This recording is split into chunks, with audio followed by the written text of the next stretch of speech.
Speaking today on our morning program, a former Minister of Education, Dr. Nyan Gadsby-Dolly, shared her insights on the persistent issue of school violence in Trinidad and Tobago. The discussion centered on how best to intervene before violent incidents erupt within the school environment. Kimberly Mitchell has this report.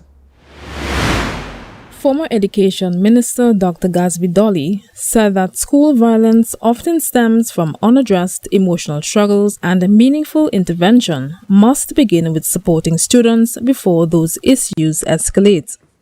How we deal with school violence, because before violence erupts, there are children who are hurting, children who are troubled, and that is where we have to address the issue.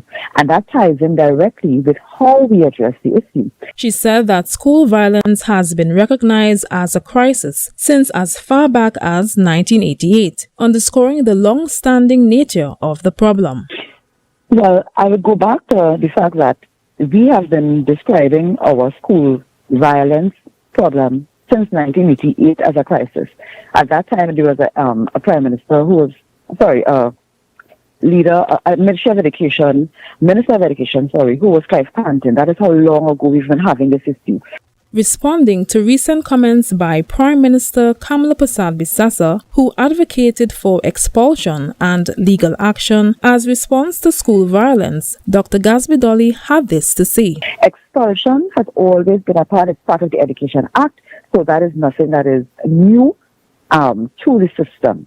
A student can be expelled once they break certain codes from the discipline matrix. So that's a fact.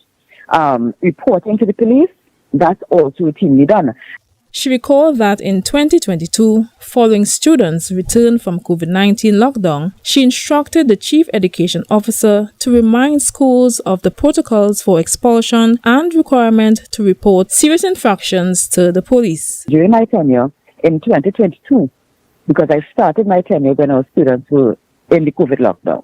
So in 2022, when the students came back out, as minister, I had cause to ask the Chief Education Officer to send out to the schools a memo that would remind them of the provisions of expulsion and the fact that they must report to the police serious infractions. The former Minister of Education emphasized the need for a national strategy focused on early rehabilitation, particularly for vulnerable groups such as African and East Indian or other races youth. Staging the interventions must come long before students face expulsion or criminal justice system. I'm Kimberly Mitchell reporting for Tobago Updates Television News.